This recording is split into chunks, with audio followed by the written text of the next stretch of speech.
think I know the numbers. You do. You're celebrating big ones.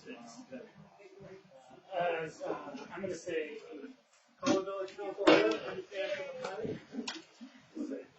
Pledge allegiance to the flag of the United States of America and to the republic for which it stands, one nation, under God, indivisible, with liberty and justice for all.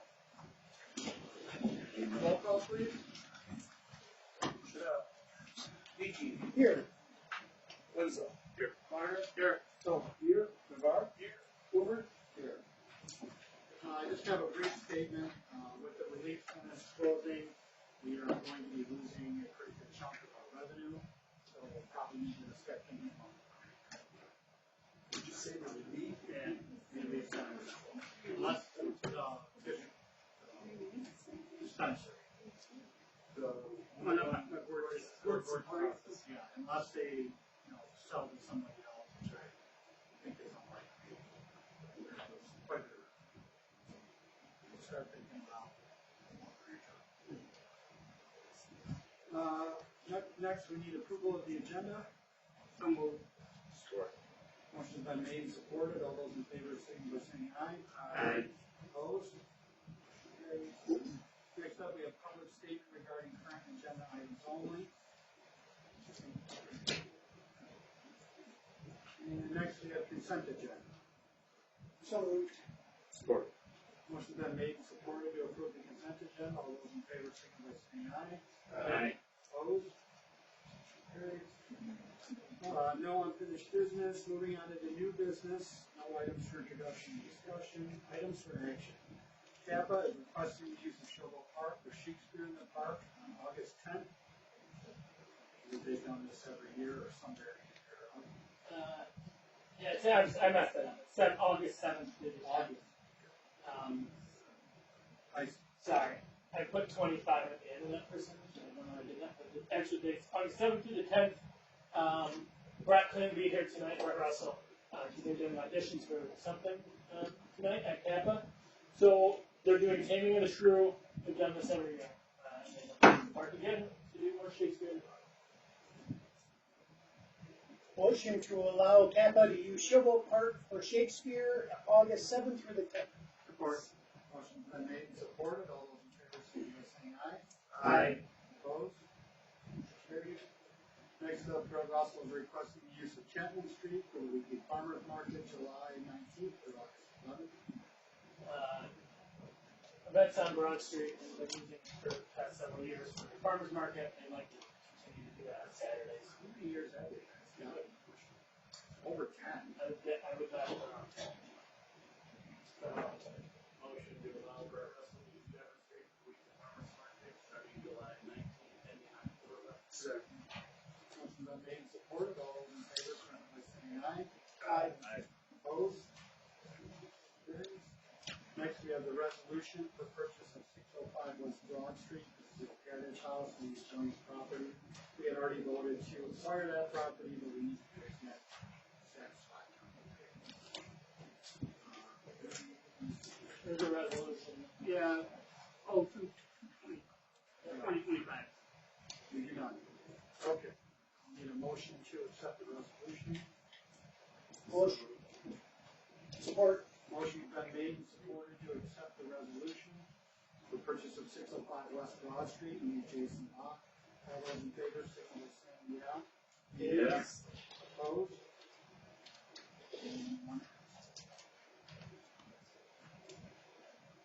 Next up, we need to approve the Saginaw County Tax Equalization Service Contract. In our packet. Just the normal tax services they provide. They print out all the bills that we send out. They update all the tax information for each property. This is something, again, we do every year. We just put a contract now. Prices are the same as they have been, so nothing really.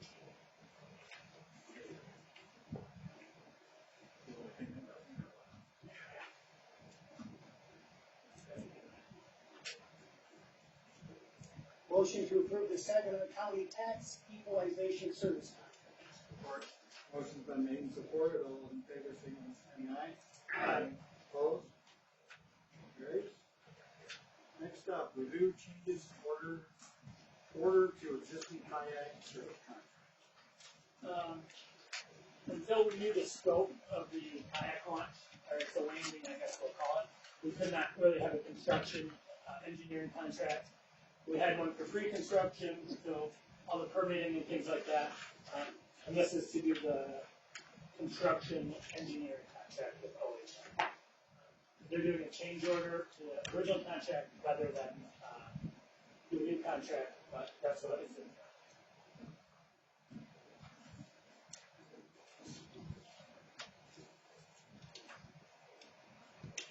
The big things they'll be managing, staking services, soil erosion services, which you could guess Eagle is pretty strict on. And then making sure that everything is ADA compliant, which is a huge part of this grant.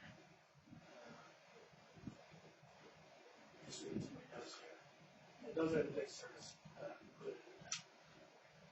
So you need a motion now. I do.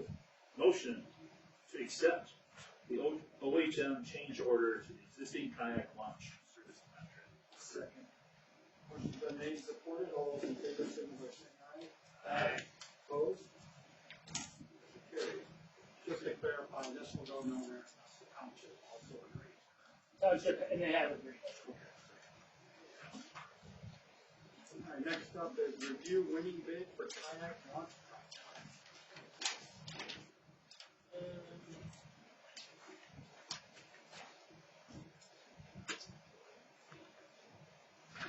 Yeah, and it's Nick Everett was the low bid, on the kayak launch, so Everett excavating.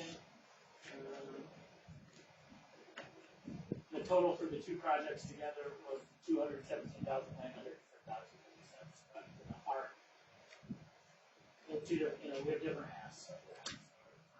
Just looking for what the head of it is. Yeah, Nick was a low bid, on that project. Yeah, do you want to get We still have some stuff to work through with permitting, so don't have it 100% knocked down yet. As soon as we're good with Eagle, we should be able to get scheduled, hopefully this year, so, raise the goal. How long will the project last before it's done, from start to finish? I don't have a timeline on it, I don't know the answer to that. It all depends on the weather. But, I don't know the time. I can find it out. and probably put money on it, take a lot to get permits.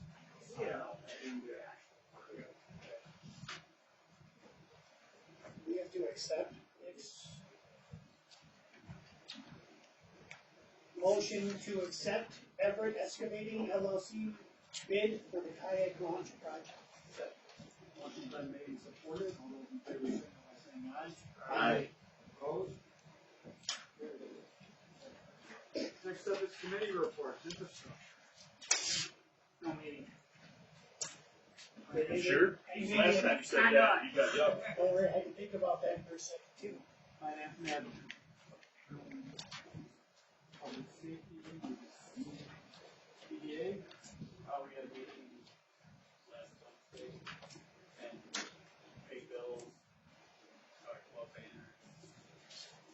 That's pretty much. Really, we talked about Then I have a meeting next month. the ADA mat, we're trying to get that scheduled, was replacement with ADA corner mats. We're trying to get that scheduled. The red one is super. thank you. Chamber had a meeting, I was unable to attend, talk to a member, mainly discuss it. Which, just a reminder, is the 26th. Yes. This month. And they will be, of note, they will be doing all cars exit at once, they'll be blocking the street, using both lanes in the park to exit. So anybody that wants to go down that street about the time they get done, highly recommend you don't go by the bus. Because they will be dumping everybody out into the street as fast as possible. Safely as well. Safely. Speaking around for kids. Yeah. Planning? meeting. Airport. They met yesterday. Only thing they had was a huge thank you to the village and stuff for what they did to help with the trees and everything. Their tree cutting thing weekend went very well. And that's it. The next event is their flying pancake breakfast. The weekend after 4th of July. Fire board. Had 11 runs, bringing a total of 117 now. The blood drive on 5th and 6th of June, they got 30 pints.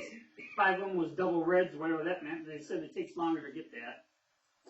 They fixed the machine, I broke it last. The safe rescue training went good. They had 5 calls while they was doing the training, and everything went good on that. The doors out to the fire department has been painted by John Gross. Looks good. You guys haven't been past there yet. Our audit was done. I think Scott and Joe signed it yesterday and sent it back to them to be finalized. Scott's looking for different phone service for the fire department. We're having a little bit of problems with break speed and that. The fire board met last Wednesday. They paid bills of $14,129. They got parts on orders for the ladder truck, and as soon as they come in, they'll get a service date set for that. And the next fire board meeting is July 9th. So, task force, no meeting. Parks committee. Just that.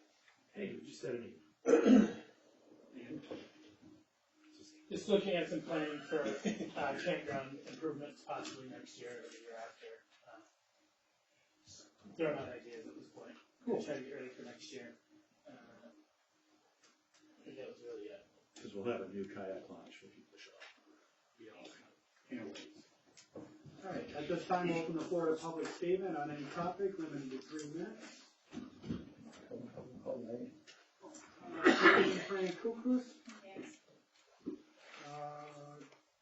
Joelle Terry. Yes. Okay, Bob Fish. Yeah. Name and address, please. 809 South Line Street.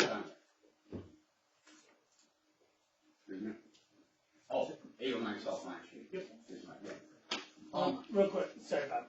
Just so you gotta go back to Joelle too after this. I don't think she passed, right? No, I didn't. I said yes. She said Oh. yes. Oh, you can go. I'm sorry. She can go. I don't want to. I just don't want to No, make a mess. no, you go first. Okay, well, I thought you said yes too. No, I said yes. No, they said Oh, that. Oh, I just said yes. Sorry, I didn't want to skip words. okay, Joelle Terry. Yes. Okay, Name well, and address for the record, please. 602 Thayer Street. Justin? Yep. Okay. Do I have 3 minutes? Do I have to read fast? Okay. I've had a small problem. I live on the corner of Fair and Clark. And I rent Can't Have Pets. So here is my proposal. I have a small problem with 2 neighbors feeding stray cats. They use my yard as a litter box. I'm tired of living in a litter box. My proposal is no outdoor cats in the city limits of, or in the city of Chesapeake. That would take care of one problem. I know we've got a couple of places that they've gone in and made a mess because they didn't know they had holes in their house. I would like to propose that if someone is feeding them, then they should be responsible for them. They clean up after them, must be on a leash or fully linked and fenced enclosure, must be licensed and chipped, and must be flea, tick, and ear mite treated, and any other necessary care. We've got the heat coming in. It's not going to be fun. And then any other necessary care they needed, a cool place with a seat and a hot or a warm spot for them to go if they're going to have those cats. I think Saginaw County should be more involved with a request like this. I called them, would do absolutely nothing for this situation. So I would like to propose that we get Saginaw County Animal Control at least 3 times a week to do a day and a night run to pick up these cats I mean, they're just rampant and they're full of fleas and everything else. Nobody's fixing them, so there's babies all over the place. I think if the city does have to get involved, there should be a $50 fine for the first offense and a $75 fee for all of those afterwards. And then a $150 fee per pet to the city if do not meet the above standards, and Saginaw County has to come get them. They also need to pay Saginaw County for their fees. Just to let you know, Saginaw County barely comes out here unless, like, even a dog bite, it's something to come out and collect. I know, that's why I said with the fees, maybe we can get them to come out. We do have a pet ordinance. Tom, would you mind looking at the pet ordinance and see? I believe there is some provisions in there. If you feed the cat, it's your cat. You're responsible for it. There's also, I believe, a number. It is. Yeah. A lot of what you're asking for is covered under that, but there are going to be some limits, like to the chipping and the tick preventions. Some You of have those to do things. a dog, you should have to do a cat, so that if the police have to come, or, somebody's got a chip reader, they can be picked up and gone. Because, I'm sorry, I clean up every 4 to 5 days underneath one tree in my front yard. I can't open my front door. And I pick up a whole grocery bag from Frank's full of cat litter. I am literally living in a litter box. I can't open my back door. It reeks. And nobody will do anything with these cats, except let them run wild. And it's not being addressed by anybody. I mean, there's nothing really the officers can do unless, like I said, they're chipped or they're, they've got a collar, so you know whose cat they belong to, or who owns the cat and who's. But as far as who's feeding them, I've got 2 in my neighborhood. I can give you addresses, but that's Would you mind, after the meeting, leaving us your phone number so we can reach back out to you? definitely. Thank you. We're gonna look into the ordinance and see what we can do about enforcement on it. If they're feeding it, it's their cat. I believe that's the way the ordinance is written. But do we have outdoor cats in the city? You can have up to, I believe there's a limit on the number of pets you can have. Yes, 12 they of them. can be outside, but 12 of them in my yard. that's not within the limits. I don't know the, I think it's, I was gonna say, I think it's 5 or whatever. We'll get the information. Have a record, obviously never even, a live trap in Saginaw County wouldn't come out here. What do they recommend you do with it? They Does said, one do anything? well, yeah, they said they were coming out, I was like, well, what do you want me to do with this? They're like, well, it's nothing, we don't recommend anything, we're not coming out there. It's like, Awesome. okay. Yeah, Saginaw County is worthless. Awful, yeah. They're worthless. They need to get engaged. We are Saginaw County. All right. Yeah, I don't want to say out loud what my recommendation would be. I'm sure it's the same as yours. Oh, I just dumped that thing in a rain barrel. All right, next up, Bob Fish. Yeah, I come to you guys 6 months ago about the 88,000 gallons of water that I used at the malt shop. Oh, yep. You guys tabled it 6 months ago. Never heard nothing. I came the next month to the meeting. Nobody ever addressed it. Nobody's ever given me an answer. You guys kicked around a few, well, maybe the tenants from my apartments had people over. Maybe it was this, maybe it was that. Since the meter's been changed, I used 2 to 4 units a month. Last year on the paperwork, which I gave you guys, you probably do not have, but I was being charged 28 units in January, in February, and now I'm down to 2 to 4. But yet, nothing's wrong with the meter. So, in order for me to keep water for my tenants, me and Tom Evanhole signed a contract stating I owe the village $5,528.28 to keep my water on. The agreement was I pay $200 a week. And I was hoping that you guys maybe would come up with a solution of being concerned where this water went to the sewage. Is there a problem? I mean, if somebody would look into it. Obviously, nobody's looked into it. my $200 a week payment, if I was a day late, if I was 2 days late, Tom Evanhold would post 3 disconnection notice on the side of my mall shop. If you have the police come and post 3, not 1, 3 on top of it. I paid. I've got a folder right here for you, and I'm gonna give it to you. It is a copy of the, or it's a contract. Sure. It is a copy of all my checks that are clear. These are all, this ain't even a portion of the disconnection notices that he's posting all over my windows. Here's my last check to pay this contract off. I would like you to go through this. Sure. Add it up. I do not trust him. I do not respect him. And I think he's a joke. And I don't know how he's qualified if you have a village administrator, but I would appreciate, I would trust you, him looking into it. I would appreciate it if you would make sure it's clear. All right. I will keep my 2 units that are due this month. I will pay them. I will not pay another penny. If I am harassed, I will sue. I'm done. Okay, thank you. Yeah. And let me know, but I'll be back to the next one to make sure that you took care of it. All right, next up, Erika Milliken. Name and address, please. Okay. Yes, 200 Brady Street, Chesapeake, Michigan, 48616. And I don't have any problems, so maybe I have some solutions.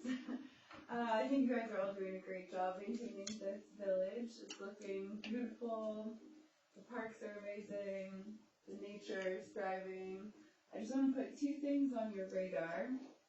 Is I live in Germany right now and I have a bit of an international perspective.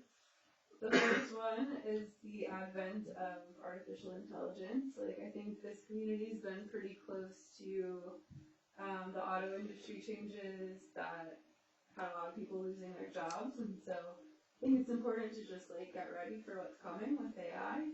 It's going to shake a lot of things up, and I think we can start to be proactive about doing some AI education so that no one's blindsided when these changes start to trickle down, because it is going to shake up the economy in every way. I can make some recommendations about how to acquire those educational resources if you're interested. And then the second thing is that I hope you're doing everything to make sure that there is no overreach of federal government into local government situations, and that everyone's doing everything they can to keep ICE out of this community, and just make sure that the states are maintaining their rights, as they should. That's all. Thank you all for doing what you do. Thank you. Next up, council member statements. All right, village staff reports, please, chief. Yes. So, you have the standard report in there, nothing really alarming. Chief's activities, a couple things I wanted to point out. I did testify in front of the committee on government operations. It went well. Bill that I was testifying in favor of did pass committee 5 votes. That's still working its way through that legislative process. And then also I wanted to point out to you, in case you've heard anything, I did meet with the township board earlier this month. The traffic grant we have $100 overtime for the year, starting October 1. It's going to be hard to utilize that all 100 hours within the village without causing other disruptions. So I pitched to the township board to see if they want to enter in a contract. It would be no cost to us, no cost to them, but it would give us the ability to utilize those traffic safety funds within the township rather than just in the village.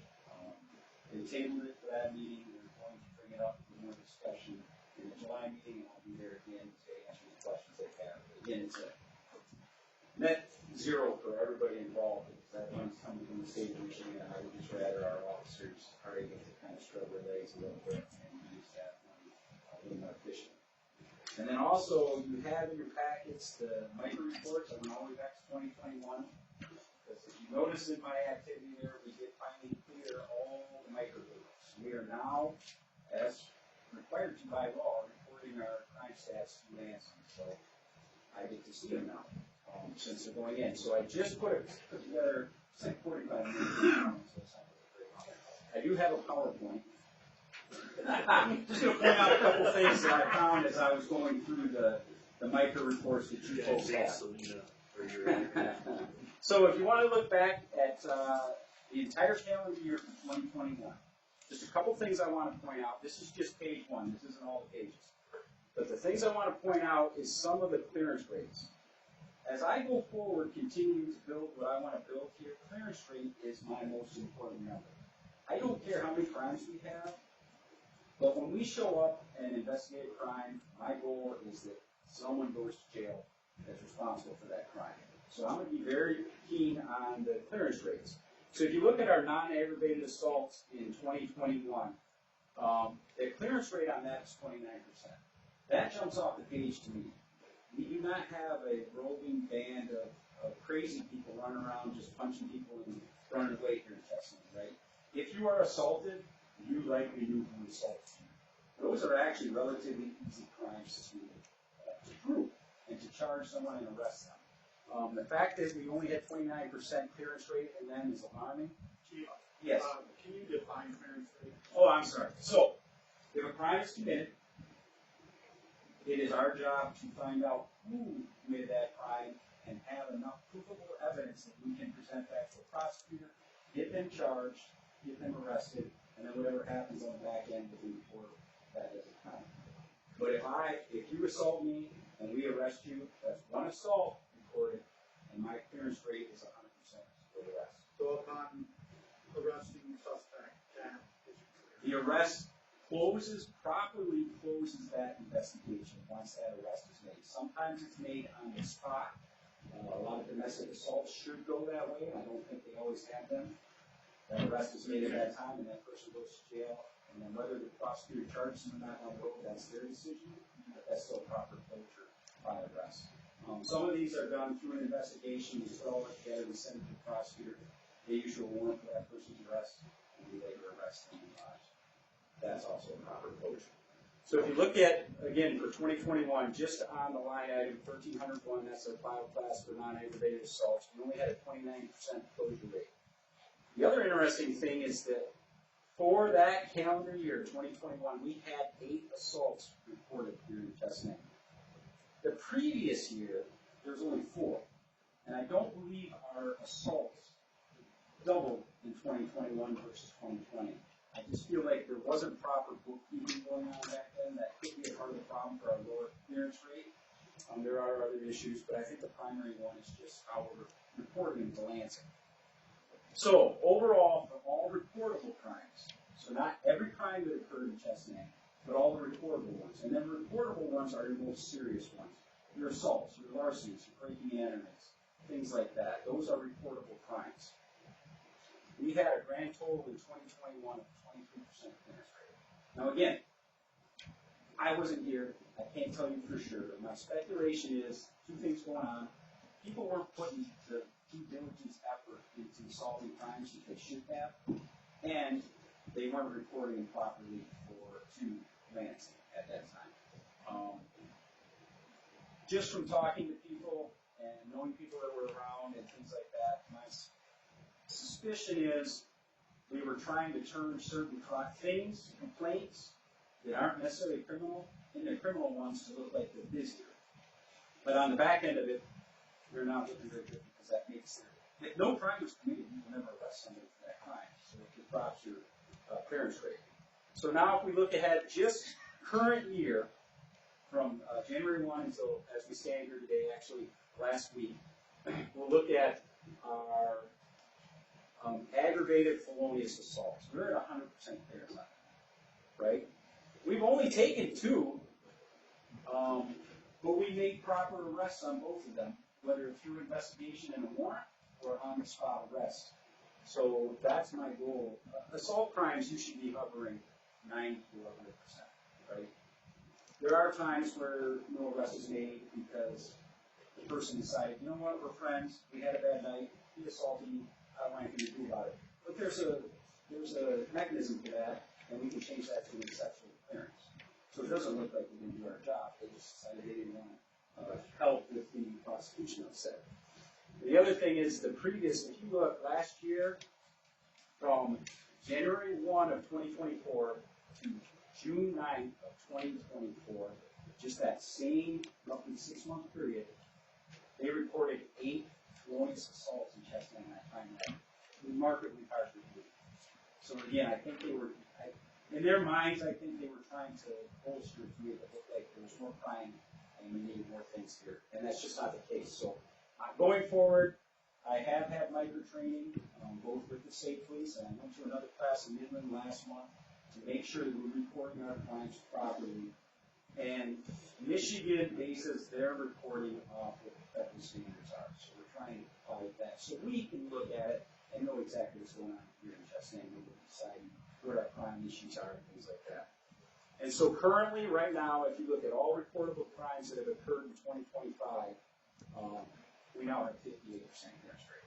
That actually ticked up a little bit just a half hour ago because this 5,000 line, if you see 5,000 obstructing justice, we have 8 total incidents. We made 7 arrests for an 88% clearance rate, but I actually arrested a guy in my office just a half hour ago because it was that sex offender violation that you see on the blotter there, and I did investigate it, got a warrant for his arrest, and because of the type of the crime and other things, I sent him a letter and gave him an opportunity to turn himself in, and he turned himself in today. So now I go in, I check, warrant's cleared, he's turned himself in. So that's actually 8 for 8 right now on 5,000 crimes. So that's how that goes. My goal, and I can't tell you how it's going to turn out, it's going to be a long year, we still got half of it to go. If we're not at about 60% when we get to the end of the year, then we're not doing things right. MSP. I'll keep that in mind. Yeah. Hold me to it. MSP hovers around 60% overall for reportable crimes. Sheriff's Department's in that 45 to 50% range.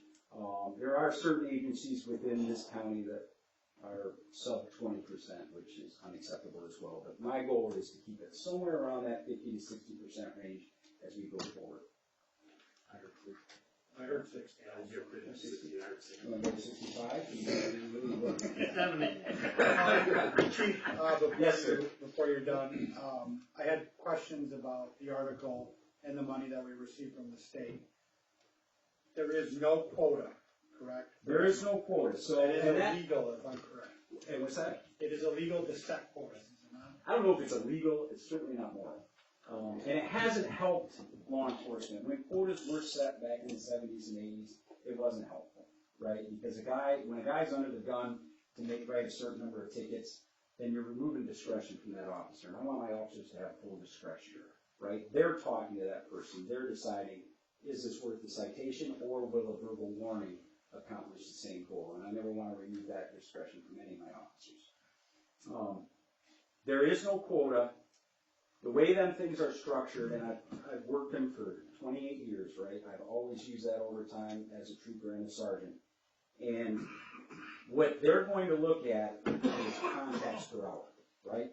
If they're out there making those traffic stops, whether it's a speed enforcement or an OWI enforcement or a seatbelt, whatever it is, you've got to be out there at least making them stops, making them contacts with drivers so everybody knows this is the standard that we're going to try to adhere to.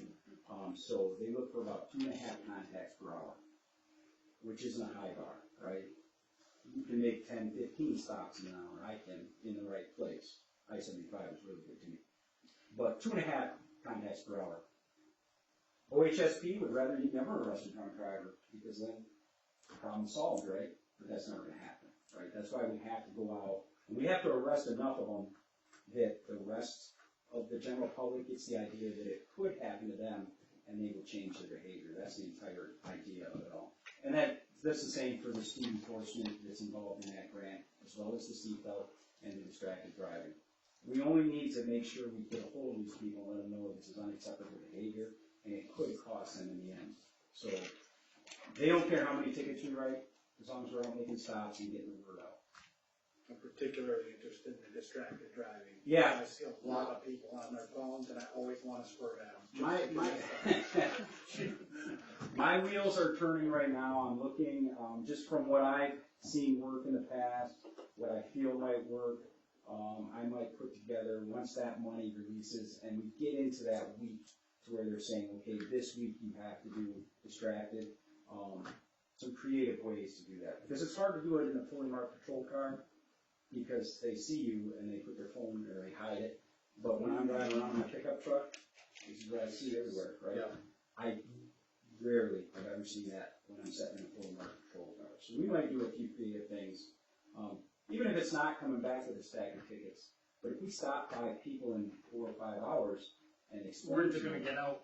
right, they're like, be careful, hold your chest saying, it's not fun, You right? don't touch your phone. So, Stop. I just learned that. Touch your Look phone. at that AI. There's no longer, They're pretty good we with some call of it that no stuff. touch rule now. yeah, so yeah, Into it's effect. completely hands-free in the state of You Michigan right can't now. touch it You at all. can't even pick it up and check that text that came in because you're being responsible when you were driving, you heard it. Oh, I'm at the stoplight now, now I can check. Michigan has a hands-free, totally hands-free law. Any other questions or concerns about it? Just, I had a question. If you talk about the coverage in the township, can you open it up to the residents? Because I had some questions asked, presented to me about cost and all that, and I told them I didn't know nothing about it. If you could maybe put in the paper when you're gonna be there to discuss that, if residents do have questions to present to you. The article Gene did, this week, I think, pretty much had it set up. Maybe we didn't drive home the point that it's at no cost to anyone. But certainly I will be at the next township board meeting, so. I mean, maybe if you could just put it out there to the residents that do have questions, they can come to the meeting. Sure. Yep. Ask the Is questions. the township covered? I told them to come here, but you know how that There goes. you go. It's not, no. Yeah, I know, it was right on Used the to be. corner and an incident. I was hoping they switched it. Unfortunately. Thank you, Chief. All right, thank you. Tom? The bid due date for the amphitheater removal project has been pushed back till July 15th. We're trying to nail down a few details when it comes to electrical, and also waiting to see if we'll receive any state funding for that project, so fingers crossed on that. And then for the kayak launch, on June 6th, I attended the Saginaw Bay Wind Foundation meeting, and I was asking for funding to help cover the cost of the kayak launch that the ARPA money is not covering. And about an hour after the meeting, I received an email that let me know that the village and the township were both awarded $15,000 for the project. Nice. So thanks to the Saginaw Bay Wind Foundation, that was huge. They look at watershed initiative projects and things like that, and us being the end of the trail. We're an important spot for them. I also found out that if the township and the village, when we add those 2 kayak launches and landings, that will double the number of ADA compliant kayak launches on the river. So 2 will become 4. And then I'm working with a few other funding sources to come up with the final. I mean, we're within $5,000 of this right now for all of our funding. So, and there's people interested in helping, so we should be fully funded shortly. On that note, Tom, I would like to thank you for that and say you are more than qualified and competent in your position, and you're doing a great job. Thank you. The people spoke. Appreciate it. Are you guys 24 hours, or do we have to call? Say it again. Is that all? Yep. Support. Motion's been made and supported to adjourn. All those in favor signal by saying aye. Aye. Opposed? We are adjourned. Rod and Keith.